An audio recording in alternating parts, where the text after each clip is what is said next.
Hey guys, this is Mia with Austin Underground. I'm here at ACL 2023 with Snooper.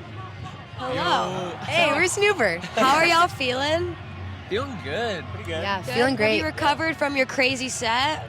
Yes. The acrobats of it all? My bangs have dried. It was like covered in sweat. So yeah, we're back. I lost my voice during the set somehow, even though I don't even sing, but I somehow lost it. You were just so energetic. I could see it. And you were in a full like suit, which very impressive. Yes. I couldn't do it honestly. But we barely do. There were moments where I was like, I'm seeing red, but we got it. We're back. It was awesome. Well, that's good. So for any first-time listeners, what is Snooper? How would you describe your sound and the genre you fit into? It's a hardcore band for people who don't listen to hardcore. That's All right. Yeah, That's a great answer. Yeah.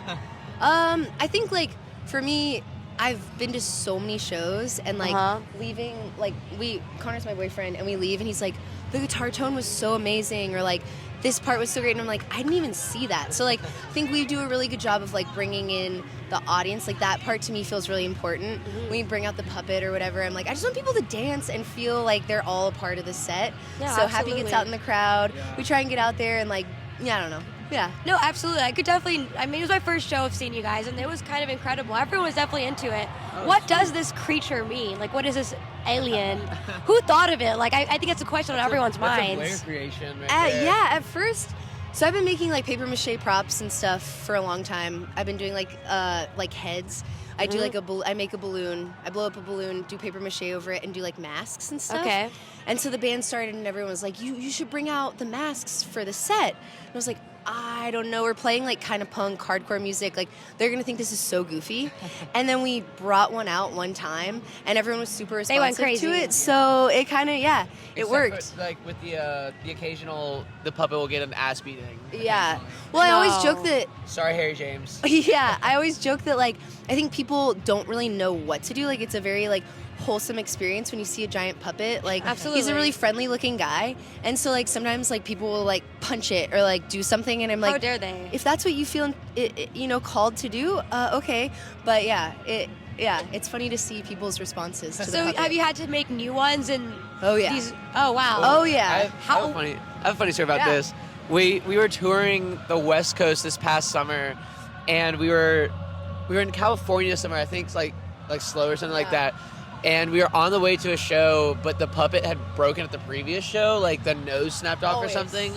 And Blair built an entire puppet in this gas station parking lot when people were like walking in and out, and like a lot of people were like, "What the fuck is going on here?" Like, cause it's like it was also hot as hell. So we were all Which like, helped because it dried the plaster that I was using. We were all just like sitting out there, just like sweating our asses off, and people were like looking at this like band of heathens, like half naked with like a puppet hanging out of the car. The new hack that I've learned recently, so I started out with paper mache, and then most recently I've been using like cast plaster. Okay. So like what a doctor would make a cast out of. Uh-huh. It dries really fast. It's kind of like paper mache, but like more so like plaster. It's awesome. So This is actually so, like, the knowledge you have on this paper mache product is so interesting. well, like, it breaks all the time. So I'm like, how can we make this more durable? It probably has like 30 layers at this Road point. cases. and of you just paper keep mache. the materials on you. Like, I At all respect times, that. yeah. The hot glue gun, essential. Absolutely. The plaster, like we got it all on deck. Your In our pedal board is the craft bag. Yeah, seriously. Well, in our stage plot, it's like Blair needs a vocal, a DI box, and then like a plug-in for the hot glue gun. Yeah, the hot glue gun is like honestly more essential than like a mic or anything. I believe you. So Yeah, crucial. I could see why. Yeah. So I'm sure you guys get asked a lot about like your musical influences, but I'm curious, is there anyone like or anything unconventional that's like contributed to your aesthetic, like a TV show or like a movie character or like literally anything? Good question. SPXRX. Yeah, I mean, I really like a lot of noise rock bands, but like I really like that you said like a TV character, Or like something shows. unconventional. Of course, Pee-wee's Playhouse. Okay. So fun. R.I.P. What else? Let's see. Bread and Puppet Theater. They're a theater group based out of Vermont, and they make these like huge, giant puppets that take like 20 people to control them. Wow. And historically, they're like a political theater. Check them out; they're amazing. Okay. That's probably like the biggest influence on the art aspect. But musically, what do you think? Musically, we listen. all the songs are kind of based off like 80s hardcore bands like Coro, The Fix, early Poison Idea, like. And then I come in and mess it up with the vocals. So no, I'm serious. It's like he writes really fast, like hard music, and then I'm like, woo, we'll make it fun on top of it. So yeah. Make it a little silly. Yeah, make Make it silly. Yeah, make yeah. it fun. Yeah, today was like the first day, I think, where we've had really good sound quality. Yeah, on it stage. sounded great. Yeah, well, we've never really had that. Like, we play a lot of really small, or like just like packed out, like tiny venues. And usually it's like chaos and things are getting unplugged and like we rarely get a sound check and it's crazy. Jesus. And today it was like we were hearing ourselves so clearly for the first time, and I was like, scary. oh. Wow, we're really up here like sounding like this, but it was great. It was like, a really wow, that sobering sounds moment. actually so great. Well, yeah, actually, Wait, I was we're like awesome. oh, I can hear myself so well. I'm gonna come back here. I But- heard all my wrong notes. Yeah, yeah, but it was awesome. That's great. So your debut album, Super Snooper, touches on a variety of topics like bed bugs, lifting weights, and spies. Can you talk about the inspiration behind these themes and like what ties these themes together? That's a blur. Well, I think we had so many. I've been doing like the props and the paper mache stuff for so long, so he would write a song and then I'd be like, okay, you need to go for a walk and like get out of the house. We do all the recording on like an 8-track at home. Okay. So it's me and him that do all the recording, and then he would record a song. I would be like, okay, leave. And like I'd look around and be like, well, we have this like big paper mache weight or like bug thing. And so like trying to think of like a music video idea that would go along with the song or like something we could incorporate into the set. Yeah, absolutely. So just kind of like looking around the house and like seeing what we had.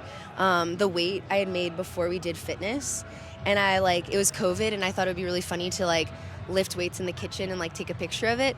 And then Connor wrote a song and I was like, wait, we'll incorporate this, we'll call it fitness. So we're pretty lighthearted. We just like to have fun with whatever, but yeah. And a lot of the lyrical content came from being in lockdown over COVID. Yeah. A little bit. Yeah. Makes sense, yeah. Yeah. No, I was about to compliment you on like I feel like you're very practical with your prop sets. Yeah. Like you use a lot of archival footage in your music videos, and they're all very abstract and almost like erratic. They're just going so fast. Yeah. What inspires these like? It almost feels like a child's brain. ADHD like the way it's just like brain. cartoons. Okay. Hey, that makes full sense. Yeah. Yeah. No, I mean, seriously, I feel like that's exactly the way my brain works. And when we're doing, like, I edit everything on iMovie, which is kind of an that's actually outdated. crazy. Yeah. And I just like splice everything like 0.1 second, and then I like resplice it, and it's just like chaos. But I'll export it. If you know iMovie, like it's limited, so I'll like export it, re-import it, and like splice it up 0.1 second and make it crazy. So matches what my brain feels like, I guess. Oh yeah, I love that. It makes sense. Yeah. It's a good one. What's been your favorite like thing to make so? I really like doing claymation. I started out doing a lot of music videos for the band. That's kind of how we got started. But at this point, I'm putting more of that energy into the live set. So it's but video awesome. stuff, I love it. Can we And see? you've done music videos for Dead and Pearl and the Oysters and a couple Yeah. other Oh wow. Yeah. Well, before we did this project, I was like really all into music videos. But yeah, That's awesome. Yeah. Well, not talking about myself, but I also direct music videos. That's awesome. yeah. We gotta connect. Yeah, we gotta connect. Yeah. I just did one called Greg Abbott, who's the Texas governor. Nice. Greg Abbott's Maxi Pad. That's what it's called. It's actually insane, so check it out. Okay, Not awesome. to promo right now. No, but I love it. I love we're having it. a conversation. I have Yes, to mention yes, it. I love it. I gotta check it out. I will send it to you. Yes, please. So yeah, let me see what other questions I have. But yeah, I think I wanted to ask also, I read that you use like archival material from YouTube to make sound collages. Like, could you expand on that? Like, what is that like? Like, how do you choose the perfect sound to use? So so there's this amazing thing, you might like it, called the Internet Archive. Archive.org? Yeah, I think it's archive.org. I just Google Internet Archive and it pops up every time. I love it. And you can filter through like sound bites or video stuff. Like you can choose a little icon, and I'm on there all the time. Dude, all the time. Literally, so am I. Yeah, Like, yes. what the heck? Yes, No, I yeah, love it's a pretty good place. I'm like, ants, and just like Google it or like put it in the search bar, and crazy stuff comes up. That's what we did for like the bodybuilding, fitness samples and whatnot. So no, very creative yeah. samples. I love that. Yeah, and we have that obviously like in our tuning breaks, which has become a big part of our set at first. I didn't realize that they had to stop and tune their guitars, and I was pissed. At like the first time we played, I was like, "You guys, why did you guys stop?" And they were like, "Well, that's what people do when they're playing guitar-based music, and I was like, no. And so we had to come up with like a roundabout way so that we never stopped playing the whole time. I love that. Yeah. Well, thank you guys so much for joining. I had a great time speaking to you. Where can fans find you, or how can we? Yeah. Everywhere. Online, Snooper_7 on Instagram. That's our main. We let Happy respond to the DMs a lot of times. So I impersonate Blair. I think there's a difference. Yeah, they all I respond with like a lot of emojis and exclamation marks, and now I let them on there, and they're like, hey, and you never know who you're gonna get on the Instagram. You got to figure out who it is. Yeah. We'll send you a record if you can figure out if it's me. Yeah. That's pretty cool. Yeah. Maybe I'll send a message myself. Seriously. There you go, yeah. Well, thank you again. This is Mia with Austin Underground, and that's a wrap.